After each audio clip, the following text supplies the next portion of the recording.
Birni Hath Northeast Industrial Hub that has world's worst air.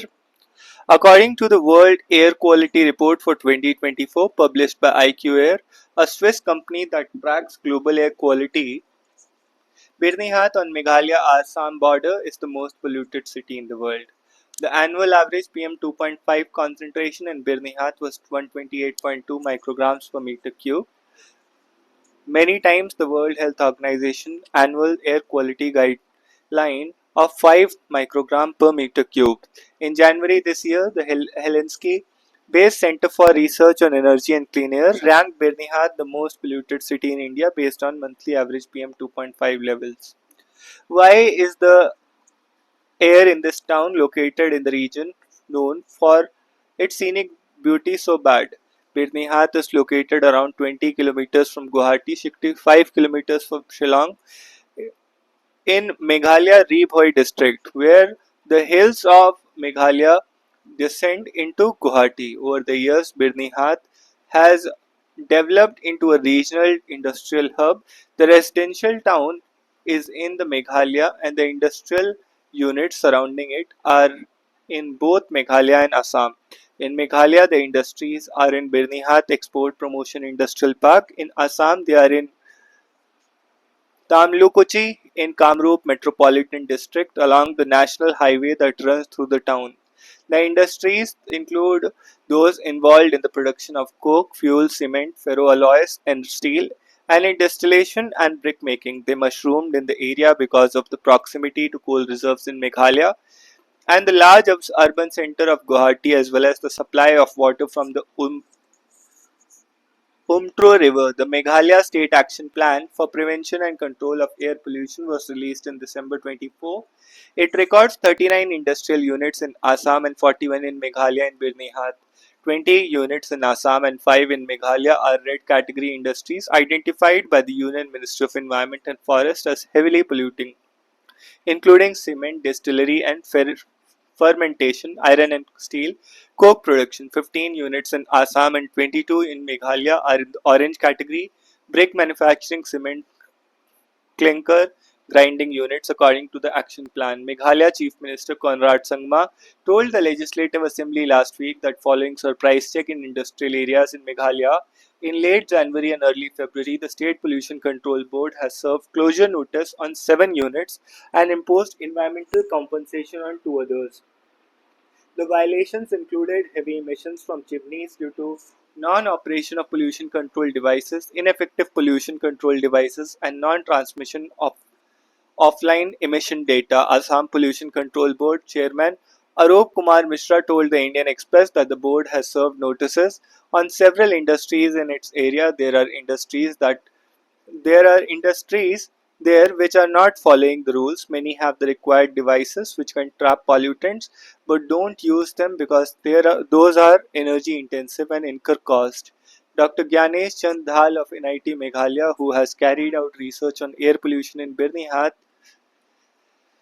pointed out to vehicular emission in the area. This is an important transit point for vehicles. Material is loaded and unloaded from heavy diesel vehicles, many of which do not comply with the tailpipe emission norms, where vehicles idle in congestion on the road. Beside 2.5 and PM10, sulfur dioxide levels are also high in the area.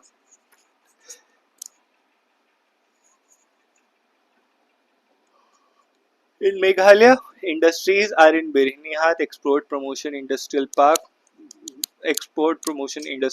In Assam, they are in Tamlukuchi in the Kamrup Metropolitan District, along with the national highway that runs through the towns.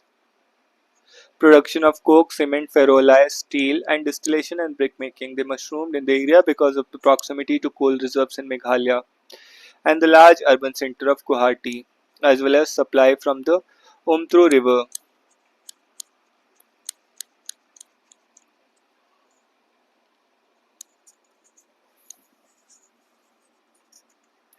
A CSIR NERI team that surveyed the area in 22-23 found that unpaved roads in the area aggravated road dust. Experts have also pointed to the area's bowl-like topography. Surrounding hills inhibit the dispersal of pollutants in the air. It is like a basin Where there are hills and high elevation on either side, the area itself has an altitude of only about 60 meters.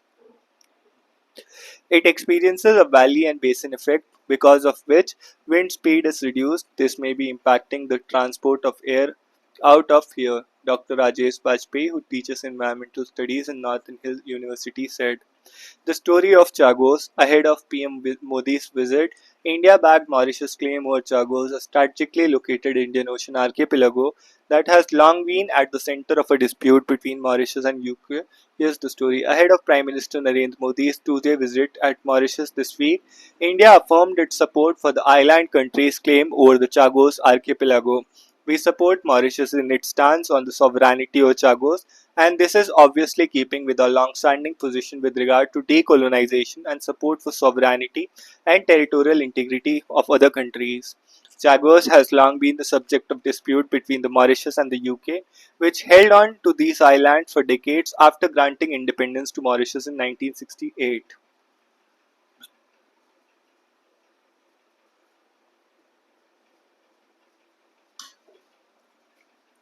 It was only last year that London officially recognized Mauritius' sovereign rights over all of the Chagos, although it retained control over Diego Garcia, the largest island in the archipelago and home to a strategically important joint US-UK military base. The deal, which awaits final confirmation from Washington, has its critics not only in the US and the UK but also in Mauritius and among native Chagosians. The Chagos archipelago comprises more than 60 low-lying islands in the Indian Ocean, roughly 1600 km to the northeast of the main island of the Mauritius. Chagos has a land area of only 56.1 square kilometer, with Diego Garcia alone spread over 32.5 square kilometer, which is about the same as the land area of Lakshadweep. Including the lagoons with its atolls. However, Chagos has a total area of more than 15,000 square kilometers. Great Chagos Bank, spread over 12,000 square kilometers, is the world's largest atoll structure. Although it finds mention in some Maldivian oral tradition, Chagos was uninhabited for the most of its history. The islands are far from any other piece of uninhabited island. Its closest inhabited neighbor, Adu, the southernmost Maldivian atoll, lies 500 km away and have scant resources to support settled populations. The Portuguese visited and mapped out Chagos in the 16th century and used islands as a stopover in voyages around the Cape of Good Hope to India, but it was only in the 18th century that the permanent settlements emerged on the islands. France became the first European power to officially plant its flag on Chagos, where it claimed the Perros Banhos Island in 1744. French had earlier set up the Indian Ocean colonies in Ile Bourbon, now Reunion in 1665, Ile de France, now Mauritius in 1715, and Seychelles. In 1783, Mauritius-based plantation owner named Pierre-Marie Lenormand founded a settlement in the previously uninhabited Diego Garcia. He brought 22 slaves from Mauritius to Chagos, who became the island's first permanent inhabitants. These slaves likely takes their origins from Madagascar in East Africa and were put to work in the coconut plantations in the island. By 1786, number of fishing settlements and coconut plantations had been established in the islands. The labor for these enterprises was supplied by slaves from Mauritius, Seychelles, Madagascar, and East Africa.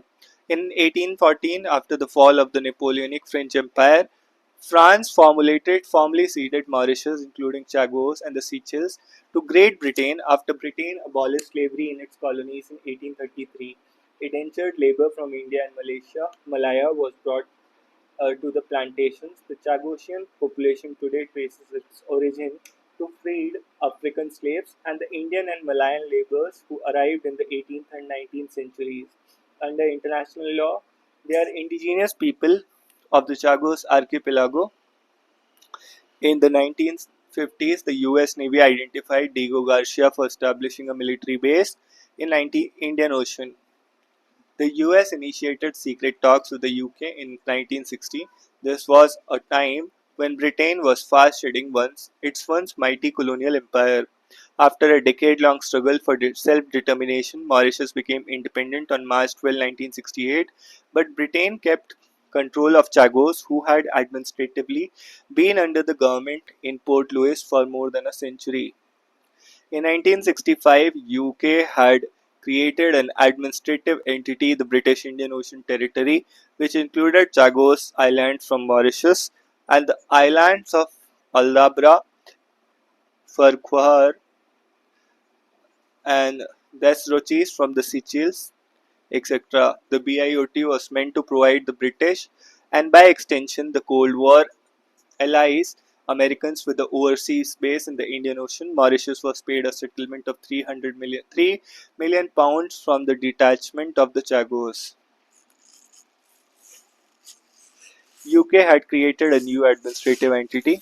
After a decade-long struggle for self-determination, Mauritius became independent on March 12, 1968. But Britain kept control of Chagos, which had administratively under the government of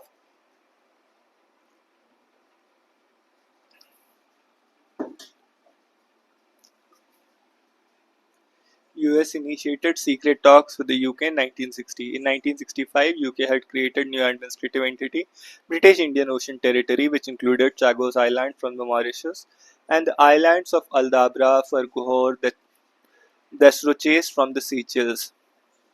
The BIOT was meant to provide the British and by extension their Cold War allies, the Americans, with an overseas base in the Indian Ocean. Mauritius was paid a settlement of £3 million from the detachment of the Chagos. In 1966,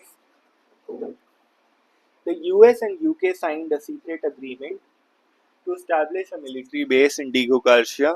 The agreement included a provision that barred civilians from staying on the island. Over the next 6-7 years, the Chagosians were expelled from the archipelago. Islanders who had temporarily left Chagos were barred from re entering, and supplies to the archipelago were steadily curtailed. In 1971, when the US Navy began to construct the Diego Garcia base, islanders were forcefully deported to Mauritius and the Seychelles. All plantations were shut down by 1973. The roughly 2,000 strong native population has been expelled by them. The Diego Garcia base became fully operational in 1986, in time to serve as a hub for American air operations in the Gulf War of 1990-91. It also served this purpose in the subsequent American wars in Iraq and Afghanistan. Today, it is crucial British-American outpost from which the two countries project power across Asia and Indian Ocean, where China has become increasingly assertive. Mauritius has had long claimed sovereignty over the Chagos Island and raised the illegal British occupation at various international fora. In 2017, UN General Assembly voted to ask the International Court of Justice to examine the legal status of the archipelago. In 2019, ICJ concluded that UK is under an obligation to bring an end to its administration of the Chagos archipelago as rapidly as possible. The UNGA subsequently adopted a resolution welcoming ICJ's ruling and demanded that the UK unconditionally withdraw its colonial administration from the area within 6 months. But negotiations between the UK and Mauritius began only in 2022. A deal was struck in October 24. Britain recognized Mauritius' claim over the Chagos, including Diego Garcia.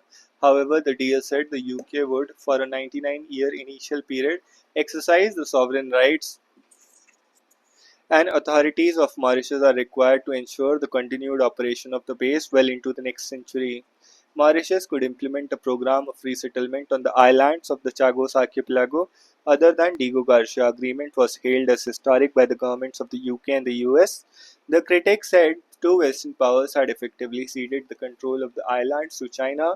In recent years, China has built close relations with many island countries in Indian Ocean, including Mauritius. The deal was also criticized by the opposition to Mauritius. Prime Minister Naveen Ramgoolam was then a leader of the opposition said the deal was a sellout. He has since proposed modifications to it. In 2017, UNGA voted to ask the International Court of Justice to examine the legal status of archipelago. 2019 ICJ concluded UK is under obligation to bring an end to its administration of Chagos archipelago. UNGA subsequently adopted a resolution welcoming ICJ ruling and demanded that the UK unconditionally withdraw its colonial administration from area within 6 months. But negotiations between UK and Mauritius began only in 2022. A deal was struck in October 24, and Britain recognized Mauritius' claim over the Chagos, including Diego Garcia. However, the deal said the UK would, for a 99 initial period, exercise its sovereign rights over Diego Garcia, and the authorities of Mauritius are required to ensure continued operations of the base well into the next century. Mauritius could implement a new program of settlement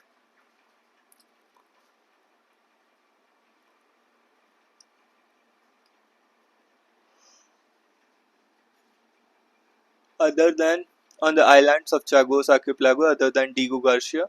The agreement was hailed as historic by the governments of UK, US, but critics said the two Western powers had effectively ceded the control of the islands to China.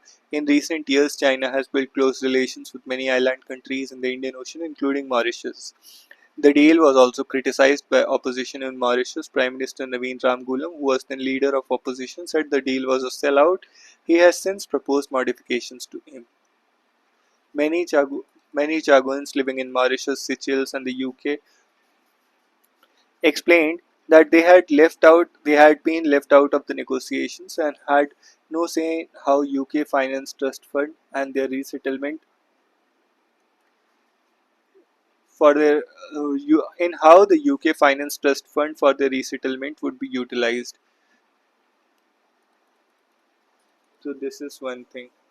Bharti Airtel and Reliance Jio have signed a separate deals. Bharti Airtel and Reliance Jio have signed separate deals with Elon Musk, SpaceX to bring Starlink internet services to India. SpaceX application for a security clearance is currently being reviewed by the Union Home Ministry. Starlink is a network of satellites that provide internet connectivity operated by SpaceX. It was launched in 2019. Starlink eventually aims to shoot 42,000 small satellites into space, forming a global encircling ring just 547 kilometers above the head. Currently, project has around 7,000 mass-produced small satellites in low Earth orbit, an orbit that is under altitudes of 2,000 kilometers. By the end of 2024, Starlink had more than 4.6 million users in over 100 countries. It began the year with only 2.3 million users globally. In the US, Starlink offers speeds up to 220 mega Mbps. However, the service is quite expensive. It starts with $120 monthly for a standard home internet service plus 349, give or take $100 for the equipment needed to get started, according to the report by CNET. The monthly rate on mobile service is cheaper, but expected speeds are slower. Starlink can satellite internet operates by sending signals from the user device to the satellite in space, which then passes on the data to the ground station connected to the internet. The ground station retrieves the requested data and sends it back to the satellite to the user's dish, completing the connection. This whole process does not require cable, fiber, or phone lines. The user just needs a modem and a satellite dish. The modem needs to be connected to that dish to translate the incoming signal into a workable internet connection. Satellite internet operates by sending signals from the user's device to the satellite in space. Satellite system operates by sending signals from the device to the space.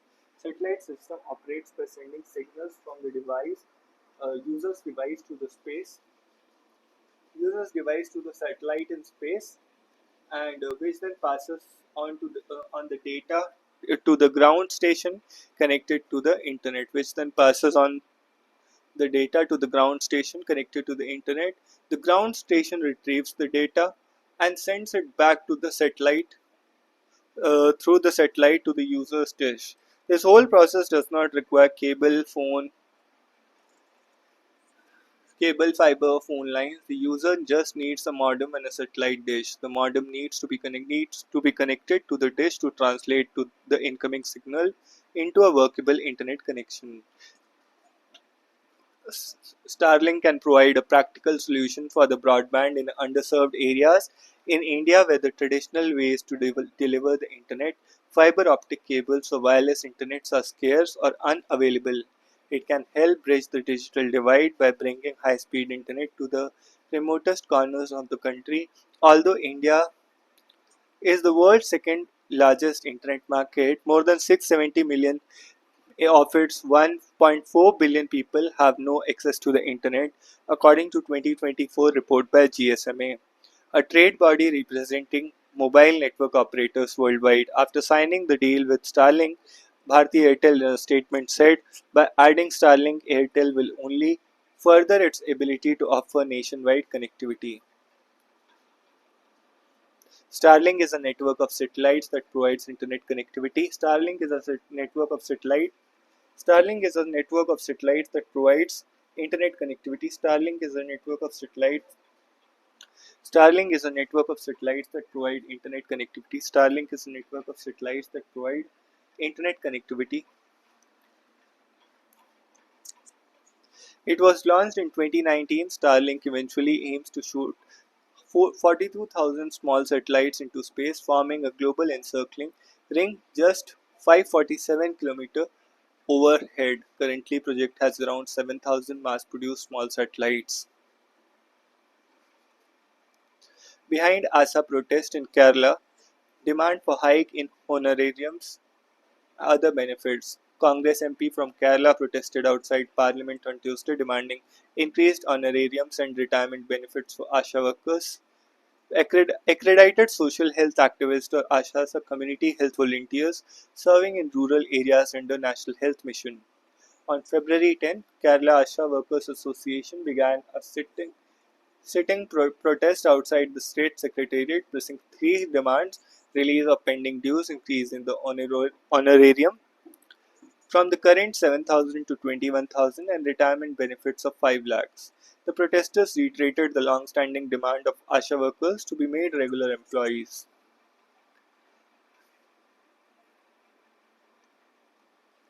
The National Rural Health Mission, which was launched in 2005, mooted ASHAs as a new brand of community health functionaries who would work in rural areas alongside the Anganwadi workers and integrated child development scheme. ASHA will be the first port of call for any health related demand of deprived sections of the population. ASHA will be the first port of call. ASHA will be the first port of call for any health related demands of the deprived sections of the population, especially women and children who find it difficult to access health services. ASHAs are expected to disseminate awareness of good health practices and help marginalized communities utilize available public health services such as district hospitals. They support maternal and child care, enforce immunization drives, and help with family planning initiatives and disease-based prevention and mitigation programs. They also carry out periodic home visits and keep a record of their progress in diaries. And Asha is typically a women resident of the village she serves. Between ages 25 and 45, preference is given to married, widowed, and divorced women and those who have studied up to class 10. They are chosen in a regular selection process that involves Gram Panchayat, Anganwadi institutions, community groups, and self-help groups. Scheme envisaged one ASHA per thousand population according to the most recent ASHA update released by the Ministry of Health and Family Welfare in 22-23. There were 9.2 lakh ASHAs and 79,000 urban ASHAs in the country. 9.2 lakh rural ASHAs and 79,000 urban ASHAs. The largest number of rural ASHA workers were in Uttar Pradesh, Bihar, Chhattisgarh, and Madhya Pradesh according to the update. When the scheme was framed, ASHAs were imagined as honorary volunteers who would be so tailored that it does not interfere with their normal livelihood. But this is no longer the case, given their crucial role as first point of contact for marginalized groups seeking health care. Many ASHAs are engaged in profession full time. However, the NHM sees ASHAs as voluntary volunteers and not employees, which makes them ineligible for earnings beyond a task or activity based incentives. All ASHAs are entitled to a monthly incentive of 3,000, which is split between the center and the state. However, Rajike and Asha in Kerala told the Indian Express that payment for the monthly incentive was incumbent on completing specific tasks and was often not paid in full. This is because certain schemes such as Rashtriya Bal Swasth Karyakram that focuses on early child care have limited applicability in districts with low childbirth, etc.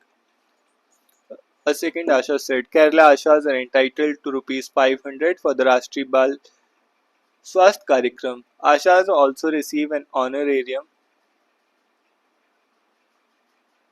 monthly incentive honorarium which the state or UT concerned pays from its own funds. In Kerala, the monthly honorarium is 7,000. However, the receipt of this amount depends on the Asha completing 10 tasks, running a clinic, maintaining a ward, report, etc., each valued at 7,000. Ashas also earn task-based incentives under national health schemes which vary from scheme to scheme and its applicability in certain ward or area. While Kerala Health Minister Veena George claimed last week that honorarium paid by the state was highest in India, Sikkim has been paying 10,000 to Ashas since 2022. This month, Andhra Pradesh increased the honorarium to 10,000 and also gratuity of 1.5 lakh who have completed 30 years of service. In January, Karnataka raised from 5,000 to 10,000 after Ashas in the state began indefinite strike seeking a fixed monthly honorarium of Rs 15,000. NASA's newest space telescope blasts off to map the entire sky and millions of galaxies. $488 million PureX mission aims to explain how galaxies evolved and how the universe expanded so fast in its first moment.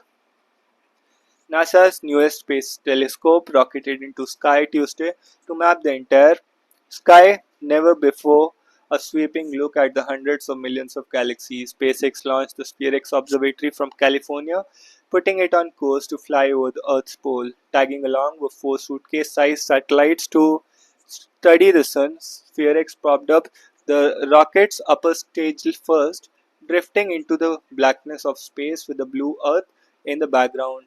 The $488 million SpaceX mission aims to explain how galaxies formed and evolved over billions of years and how the universe expanded so fast in its first moments. Closer to home is in our Milky Way galaxy, SpaceX will hunt for water and other ingredients of life in icy clouds between stars where new solar systems emerge. The cone-shaped SpaceX at 1100 pounds of the heft of a grand piano will take 6 months to map the entire sky with its infrared eyes and wide field of view. Four full sky surveys are planned over 2 years at telephone circles the globe from pole to pole.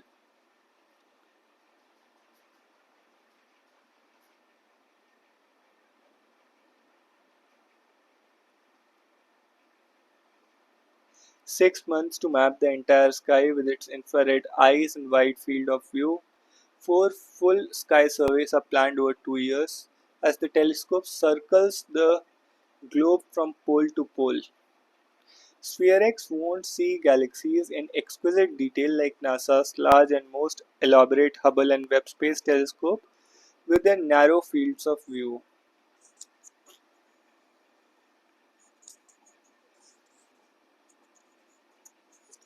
Instead of counting galaxies or focusing on them, SphereX will observe the total glow produced by the whole lot, including the earlier ones formed in the wake of the universe creating the Big Bang. The cosmological glow captured captures all light emitted across cosmic history, said the mission's chief economic scientist Jamie Bach of the California Institute of Technology. It's a very different way of looking at the universe. By observing the collective glow, scientists hope to tease out the light from the earliest galaxies and learn how they came to be. We won't see the Big Bang, but the af- we'll see the aftermath from it and learn from about beginning that way. Telescopes' infrared detectors will be able to distinguish 102 colors invisible to the human eye, yielding the most colorful, inclusive map ever made of the cosmos. It's like looking at the universe through a set of rainbow colored glasses, said Deputy Project Manager. To keep the infrared detector super cold -350 degrees Celsius Fahrenheit, SphereX has a unique look. It sports three aluminium honeycomb combs, one one inside the other to protect the sun and Earth's heat, resembling a 10-foot shield collar from an ailing dog. Besides telescope, SpaceX Falcon rocket provided a lift from Vandenberg Space Force Base from a quartet of NASA satellites called Punch. From their own separate polar orbit, the satellites will observe the sun's corona and outer atmosphere and resulting solar wind. The cone-shaped sphere X at 1100 pounds, 500 kilograms, will take 6 months to map the entire sky with its infrared eyes and wide field of view. For full sky surveys are planned over 2 years as telescopes circle the globe from pole to pole. As the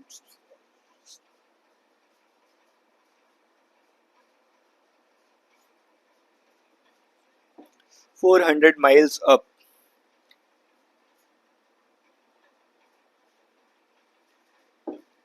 SphereX won't see galaxies in exquisite detail like NASA's large and more elaborate Hubble and Webb space telescopes with their narrow fields of view.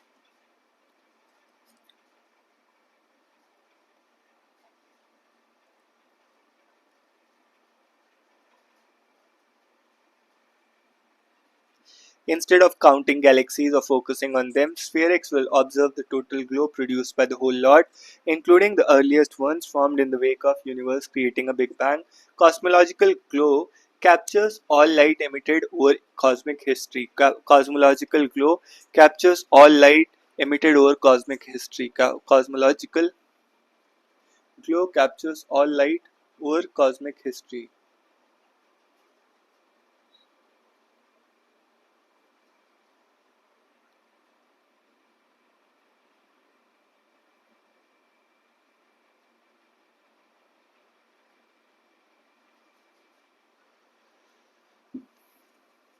It's very different way of looking at the universe. By observing the collective glow, scientists hope to tease out the scheme from the earliest galaxies and learn how they come to be. We won't see the big we won't see the Big Bang, but we'll see the aftermath from it and learn from about the beginning of the universe that way. The telescope's infrared detectors will be able to distinguish 102 colors invisible to the human eye, yielding the most colorful inclusive map ever made of the cosmos. It's like looking at the universe through a set of rainbow colored glasses. To keep the infrared detectors super cold, minus 350 degrees Fahrenheit, SphereX has a unique look. It sports three aluminum honeycomb cones, one inside the other to protect from the sun and the earth's heat, resembling a 10-foot shield collar from an ailing dog. Besides the telescope's SpaceX Falcon rocket provided a lift from Vandenberg Space Force Base for a quartet of NASA satellites called Punch from their own separate polar orbit. The satellite will observe Sun corona, outer atmosphere, and the resulting solar wind.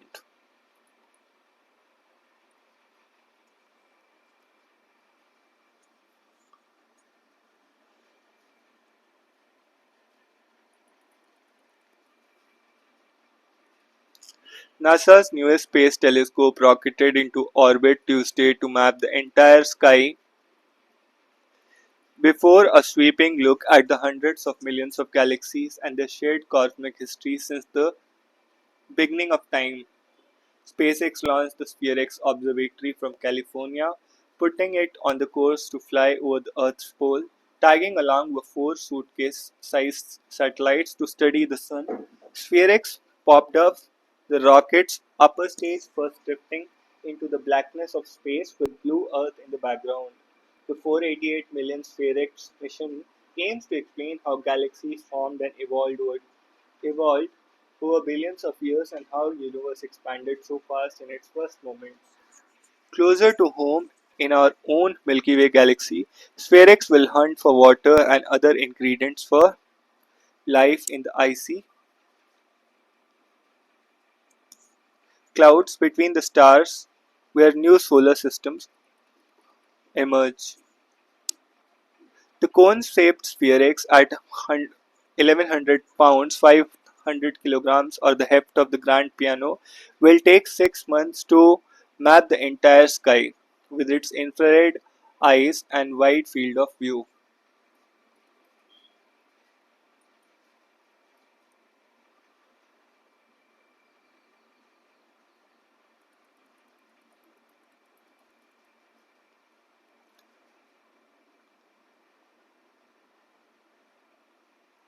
United by smog, reducing Delhi's population load requires interventions in its neighborhood too. Delhi has been ranked the world's most polluted capital for the sixth year in IQA's 2024 World Air Quality Report, while short-term measures like GRAP causes temporary improvement. They are not permanent fixes for the Delhi's capital problems.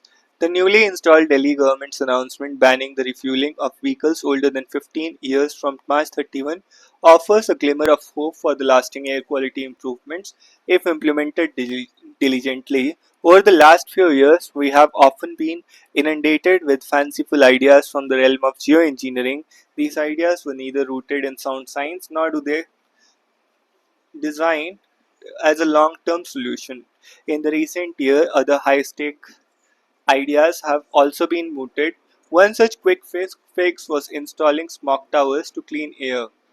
This is like fixing an air conditioner in an infinite open space and expecting pleasant cooling in a scorching heat.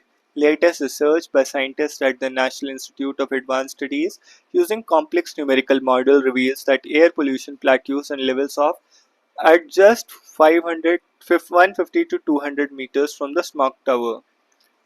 The tower can purify only 0.00007% of the air every hour. Given these figures, Delhi would require 48,000 such towers to make an impact. An impractical proposition. Cloud seeding is another questionable solution. As its name suggests, the technique is about seeding specific type of clouds, especially cumulus or stratus, which contain enough moisture to produce rain. Winters are often marked by absence of these clouds. So what will be seeding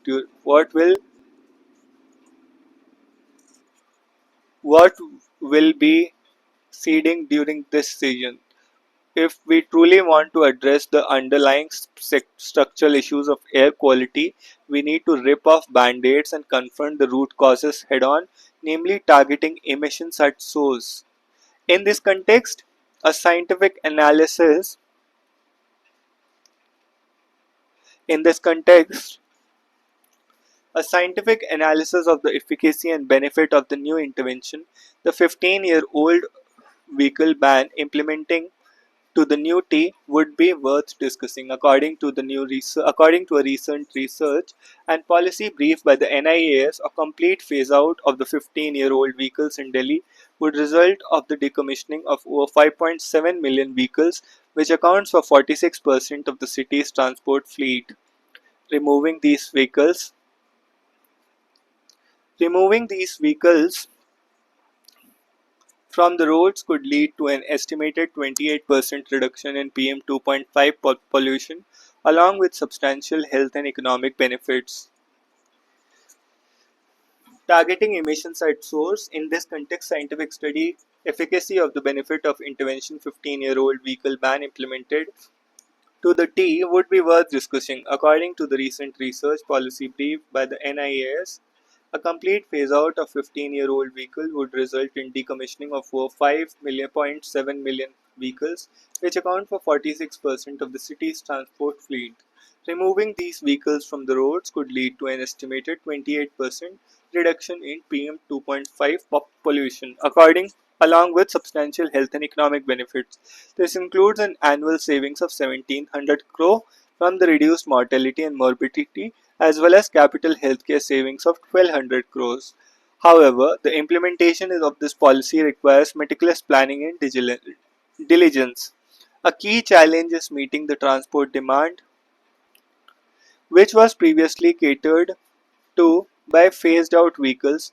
To maintain air quality benefits, the replacement vehicles should ideally be electric vehicles.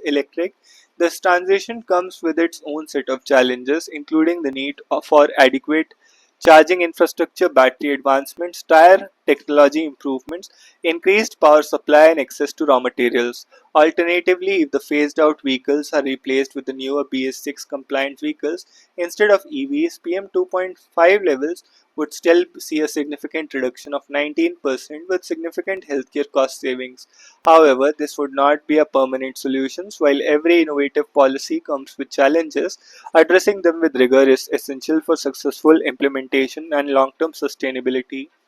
It is essential to communicate with the owners of the vehicles government proposes which the government proposes to scrap to help them understand the policy's long-term benefits. While emissions from a vehicle depend on how well it has been maintained, they are significantly influenced by age.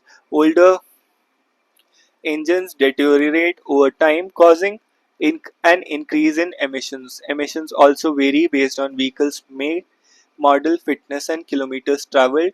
A few years ago, a comprehensive survey by SAFER of the Ministry of Earth Sciences led to the development of high-resolution griddled emission inventory for Delhi, which revealed that 30% of vehicles operating in Delhi originated from other states.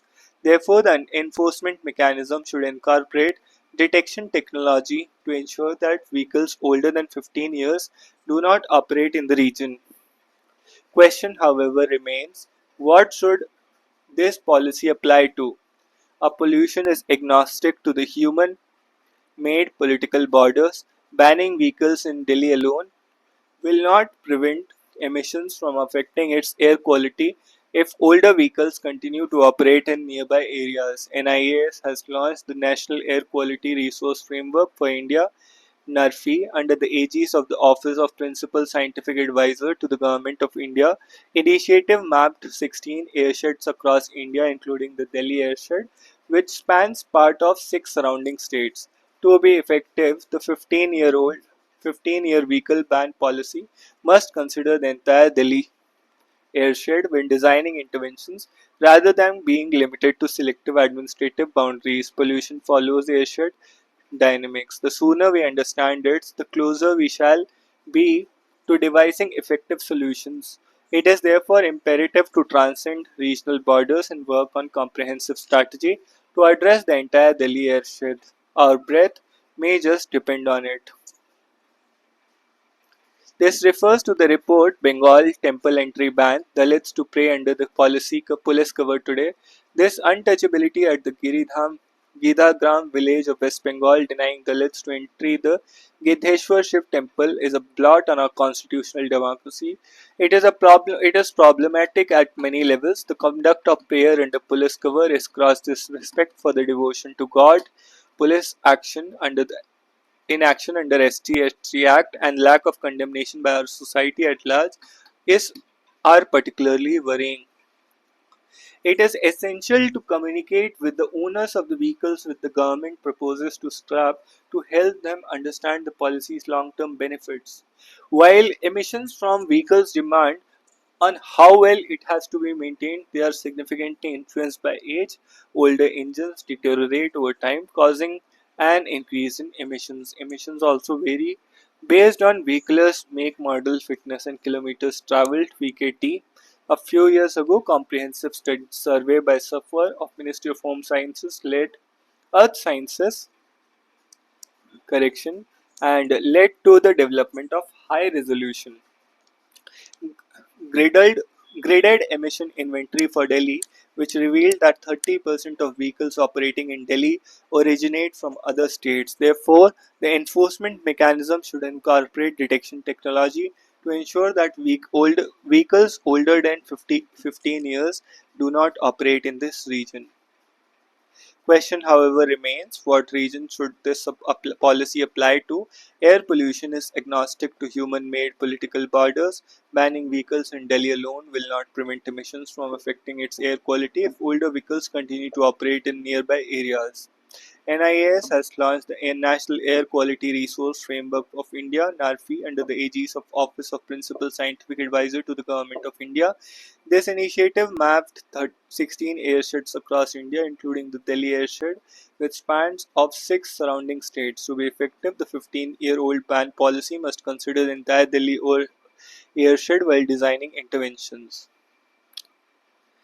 Pollution follows airshed dynamics. The sooner we understand it, the closer we shall be to devising effective solutions.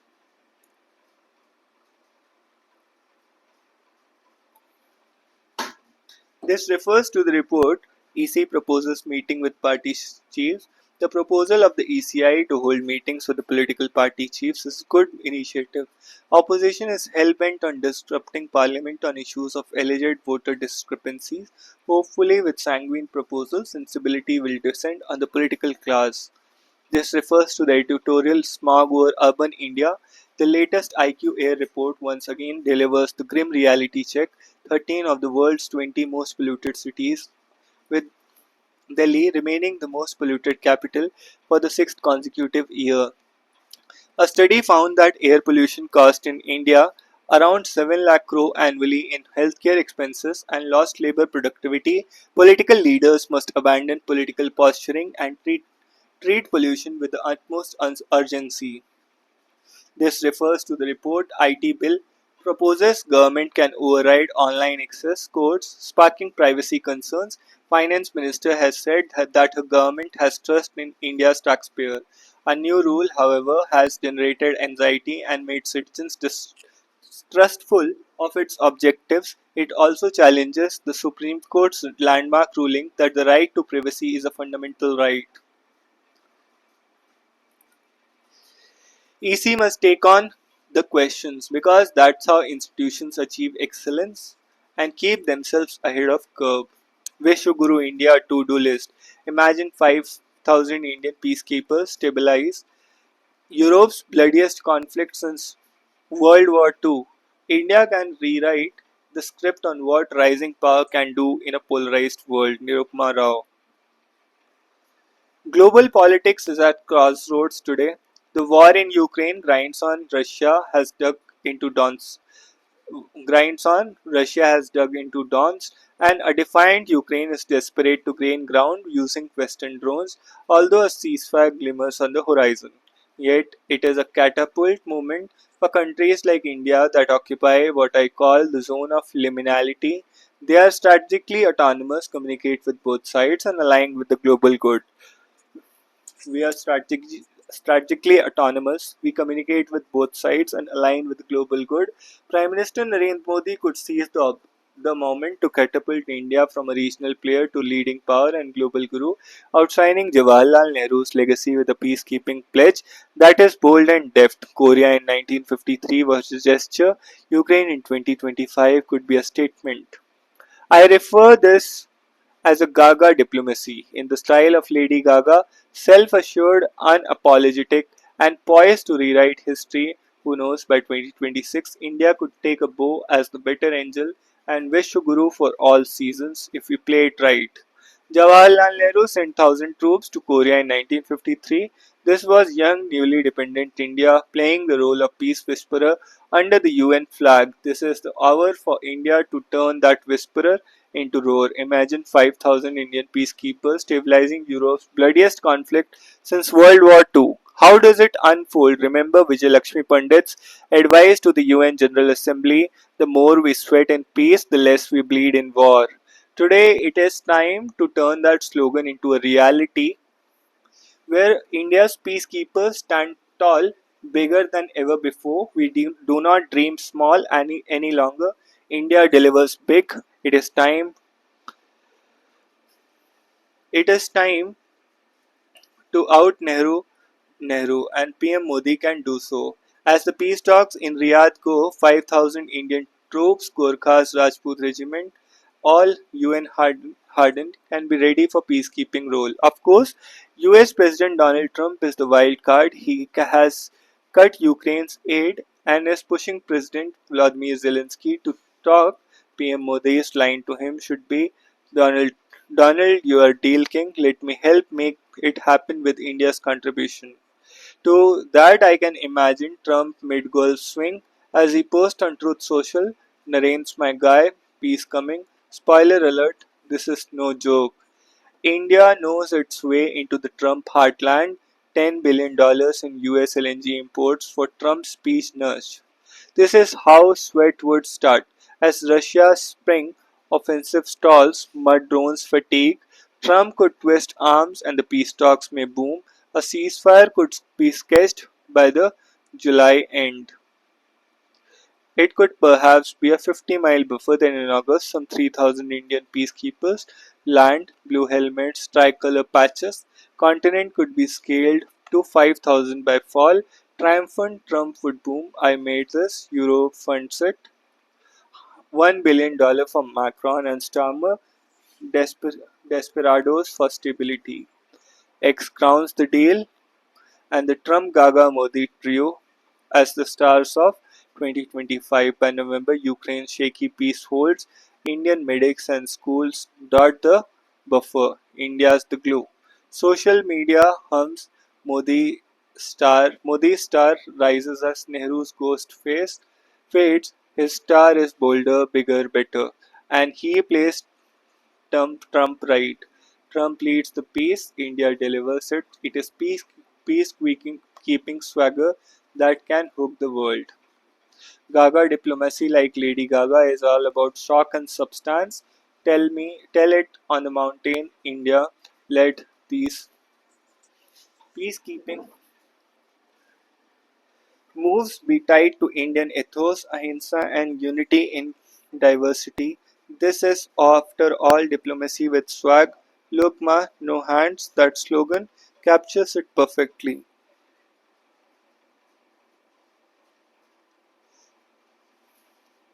The Election Commission of India (EC) last week announced that it would take action to correct the disconcerting situation created by more than one voter carrying the same epic number. The EC's press release last week says that it has now decided to resolve this long pending issue after detailed discussions with technical teams and concerned CEOs. In the next 3 months, the EC has acknowledged that duplicate entries in the roll in one form or the other is a long pending issue and could be addressed by application of robust technology.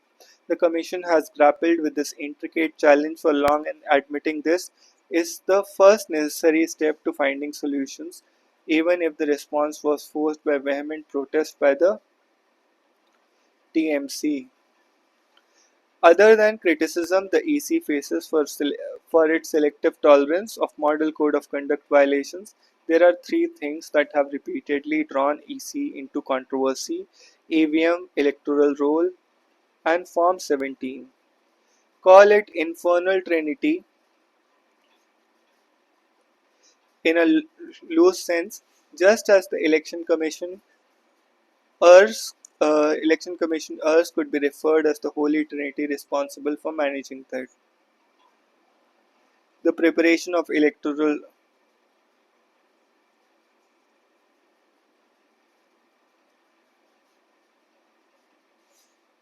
The preparation of electoral rolls has also been questioned for unusual deletions and addition of electors before TMC chief raised the issue of duplicate EP electors photo identification card numbers.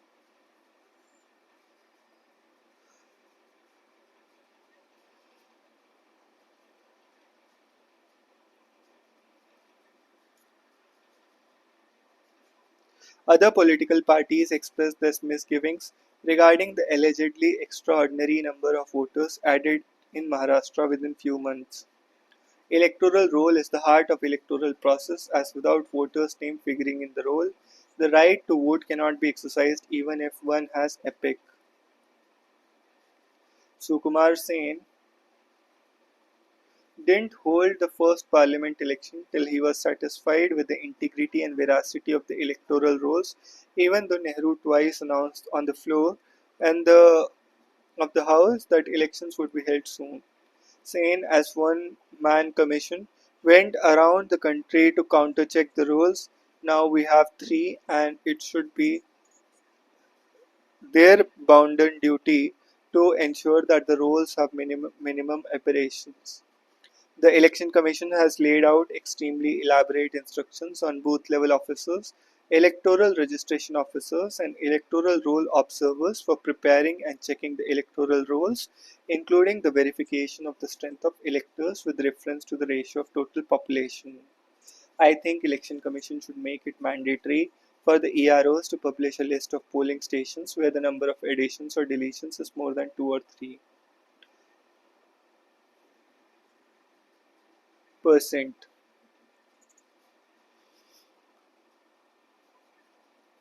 The list identifying such polling stations should be placed on the respective COEC website so that everyone can know that polling stations where there is abnormal change in the list. This would alert the EC to such abnormalities.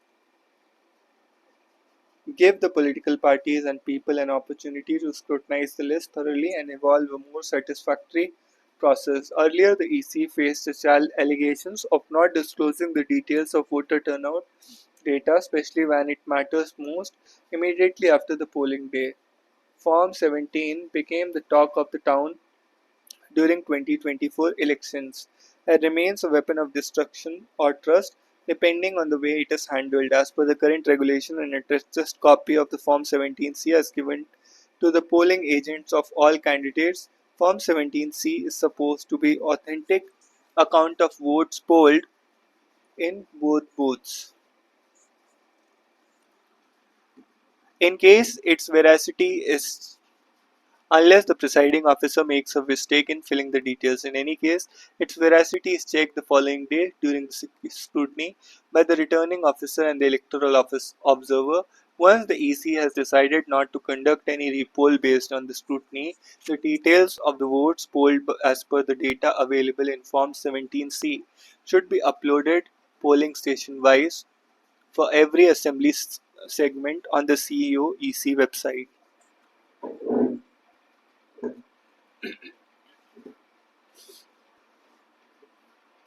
Can you imagine a cricket match where the organizers do not display the score in full public view and ask the people to wait for it to announce the details at the end of the match? That brings me to the much maligned EVM, about which much has been said and written, including major pronouncements by the highest court of land. The courts have sometimes even questioned the motive of the petitioners. To my mind, the reliability of the EVM needs to be understood in terms of technology used and administrative procedure employed in the manufacture, management, mobility, and use of these machines. Dismissing the questions as frivolous, irksome, or mischievous would only strengthen those in doubt. I would go to the extent of saying that Election Commission should take the bold step of getting 100% slips counted in few random assembly constituencies so that the accusation of fault or change or manipulation could be set at rest. Similarly, it must seriously consider divulging the source of the EVM, something contemplated for long, and take effective countermeasures against possible mischief.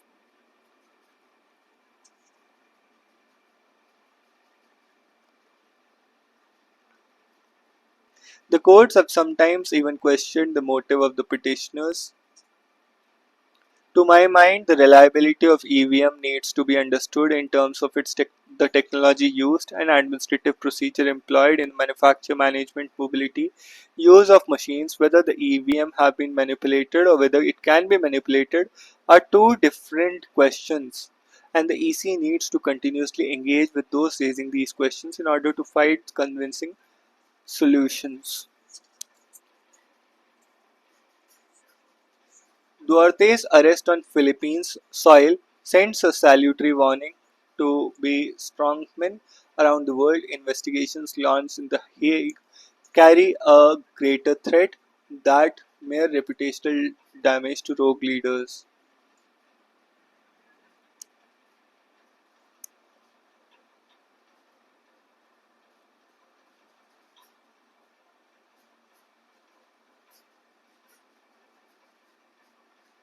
Holy and our Trump 2.0 opportunity, India needs to cut tariffs, encourage FDI in mid-tech sectors.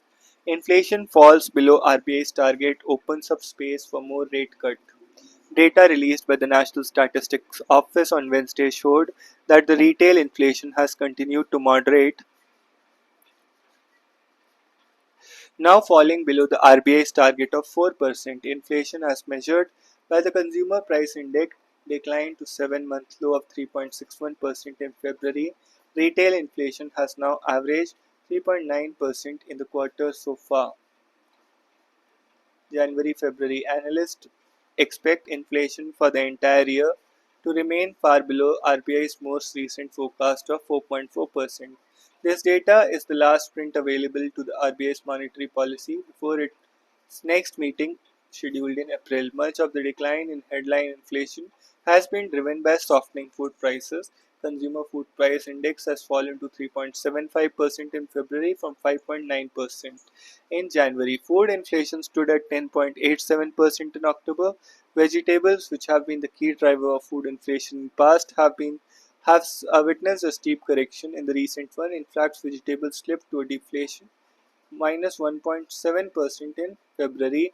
Price pressures, however, remained elevated in categories such as oils and fats, foods and cereals. But with March this year not witnessing a heat wave so far, it suggests that a repeat of the adverse conditions last year is unlikely.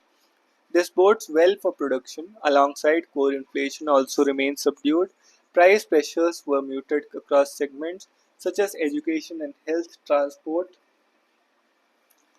and communication, recreation, and amusement.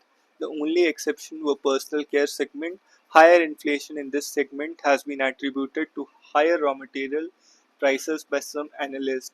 In its last meeting in February, MPC had voted out unanimously to lower the policy repo rate by 25 basis points to 6.25%. The latest inflation data will only increase the odds of the MPC cutting rates when it meets next. Alongside further easing of liquidity conditions will aid in the transmission of rate cuts. Question is now to what extent can the MPC cut rates further to support economic activity. As per the RBI's most recent forecast, inflation has been pegged at 4.2% in 25-26, with the first half at 4.25%.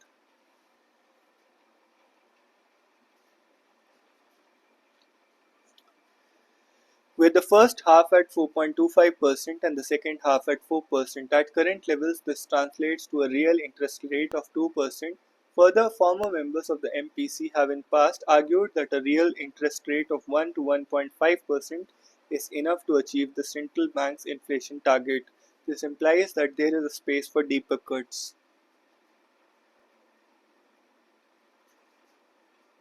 While knotty issues won't be resolved overnight, Canada's new PM can rebuild fences with Delhi, with Justin Trudeau stepping down as Prime Minister and Mark Carney taking his place. India and Canada have an opportunity to reset their relationship after recent turbulence. Despite last year's diplomatic fallout triggered by Trudeau's accusations that India had violated Canada's sovereignty in the killing of Khalistani separatist Hardeep Singh Nijjar, bilateral trade has continued to grow, as has migration from India to Canada. A primary obstacle to stronger ties was Trudeau's foreign policy towards India, heavily influenced by domestic political considerations, as he played to the extreme fringe of the Sikh diaspora and relied on the support of Jagmeet Singh's National Democratic Party. Carney's leadership offers both nations a crucial chance to mend fences. Canada has become an outlier among India's steadily strengthening partnerships with other Anglosphere nations such as Australia, New Zealand, UK, and US. However, Canadian leaders across the political spectrum recognize the strategic and economic concerns of fostering close ties with India. Carney, an economist and former central bank governor, has already signaled its intention to rebuild relations.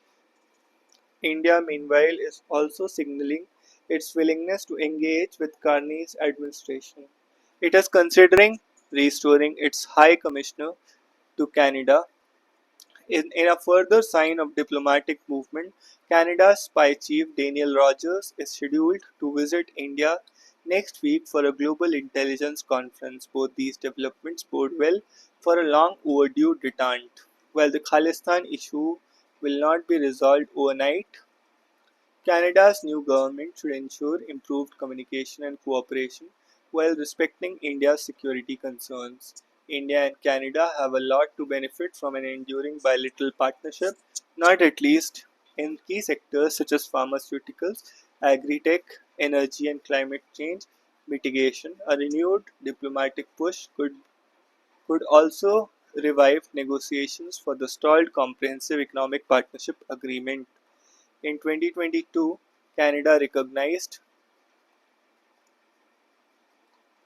India as critical regional partner in its Indo-Pacific policy document, emphasizing their shared goal of countering China's growing influence. Given the economic, strategic, and diasporic ties between India and Canada, the deteriorating relationship in the last 1.5 years was indeed a cause of great concern. A reset in ties with India may even help Carney to navigate it's his greatest challenge before the election last year.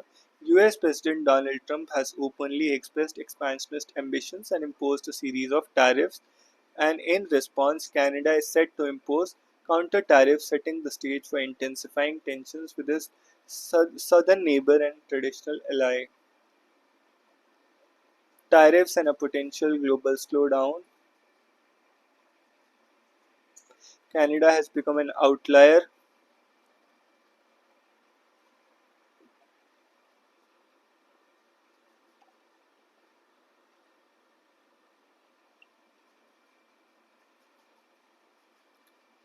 However, Canadian leaders across political spectrum recognize the strategic and economic importance of fostering close ties with India.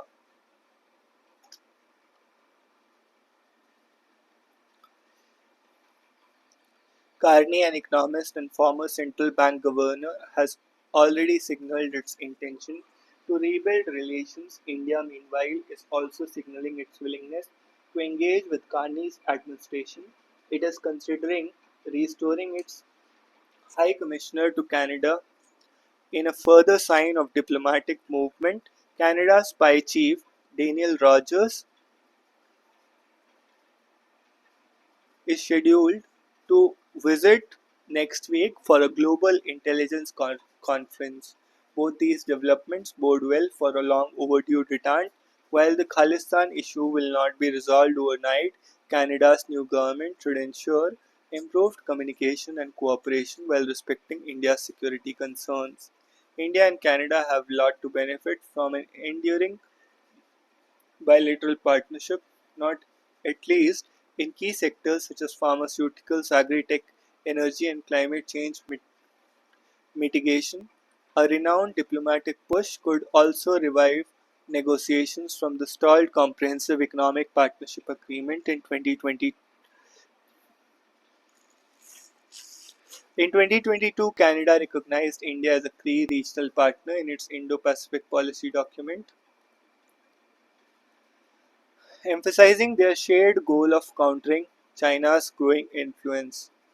Given the economic, strategic, and diasporic ties between India and Canada, the deteriorating relationship in the last 1.5 years was indeed a cause of concern. A reset in ties with India may help even Carney to navigate his greatest challenge before the election later this year. Tariffs and a potential global slowdown are likely to hurt India's economy in the short term. Our back of the envelope calculations show that possible reciprocal import tariffs levied by the US could cut GDP growth by zero point 0.3 percentage points. The sectors where India has the highest tariff differential with the US are agriculture, autos, and pharmaceuticals. There could be an indeed indirect impact too. Global uncertainties could weigh on foreign direct investments, including those heading to India.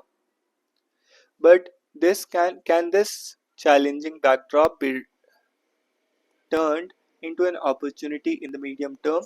After all, in the past, India has reformed best during periods of crisis. We go back in history to see what has worked in the past and what has not. While at it, we do a reality check by asking whether rising protectionism around the world, intense competition for FDI flows, and China's excess capacity will limit opportunities. We analyze India's economy over two periods: the high growth of decade 2000-2001 to 2009-10, when India's growth soared alongside its rising share of global export and investments, and the lower growth decade of 2010 to 2020, where all three metrics softened. How can India escape lower growth and ascend to high growth? The sectors where India has the highest trade differential with the US are agriculture, autos, and pharmaceuticals. There could be an indirect impact too. Global uncertainties could weigh on the foreign direct investments, including those heading to India. One of the key differentiating factors between the two periods was imposed tariffs, which fell in the former but rose in the later. In fact, India's tariff rates are among the highest globally and have been hurting exports even before the Trump administration put them center stage. Non tariff barriers are also rife, quality control orders, which are meant to ensure quality and safety of imports, but double up as non tariff barriers have been on the rise in recent years. How have high tariffs hurt India? The economy has not fully plugged into global supply chains. One reason China became stronger in exports was because it was open to imports before it became self reliant. Meanwhile, protectionist tendencies in India led to premature clamping down on imports in the lower growth period, hurting its export potential. India's FDI story also sheds some light. After soaring in the pandemic period, FDI has fallen sharply. We break down FDI into more capital intensive high tech investments and more labor intensive mid tech investments, and find in the former which rose rapidly during the pandemic and then fell sharply to capital intensive high tech investments and more labor intensive mid tech investments. Our sense is that global competition for FDI in high tech innovative sectors has become rather high, and much of the FDI went to advanced economies in several instances where large government incentives made it attractive. In fact, a quarter of global FDI flows went to US alone. While India was forging ahead with its high tech ambitions, what it made have overlooked was mid-tech FDI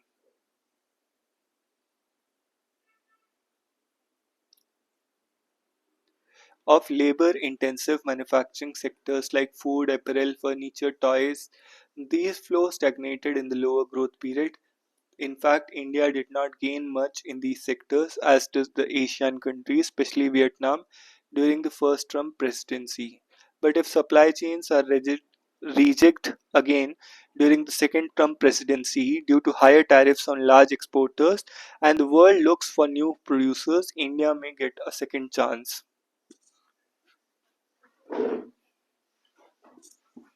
If the sectors where Vietnam made most progress during the first Trump administration are a reflection of where the global opportunities from supply regime lie, we know that India is already a player. India's exports in sectors like electronics, apparel, furniture, footwear are 15 to 40% of Vietnam's exports. This shows India's large footprint and there's room to grow. After all, wage competitiveness is on India's side. Some may worry about challenges of growing exports at the time of excess capacity in China. Here we find that China has overcapacity in several sectors like electronics, electrical appliances, automobiles, but not as much in consumer facing mid sectors such as furniture and apparel. To succeed, India needs to make changes, and there is good news here. Potential US tariffs may become catalyst for reforms. One, India has begun to lower import tariffs. In February budget, import tariffs were cut for consumer items like high-end motorcycles as well as intermediary inputs such as smartphone components, solar cells, and chemicals.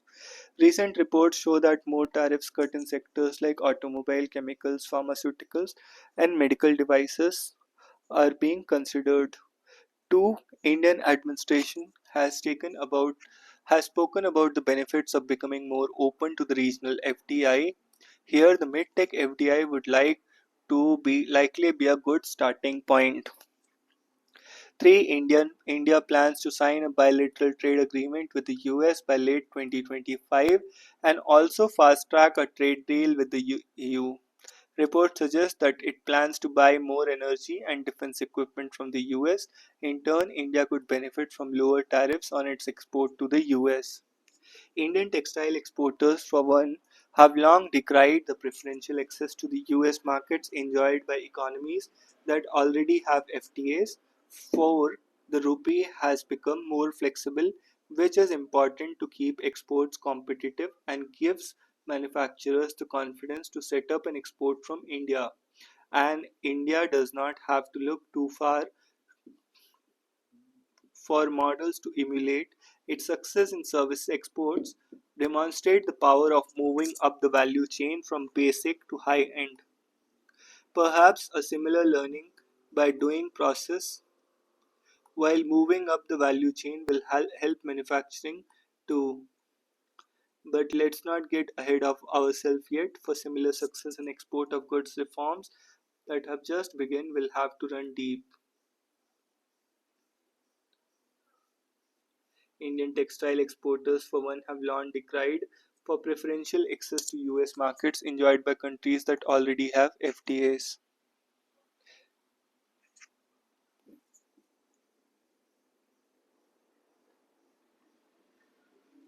So that's all in this one. See you in the next.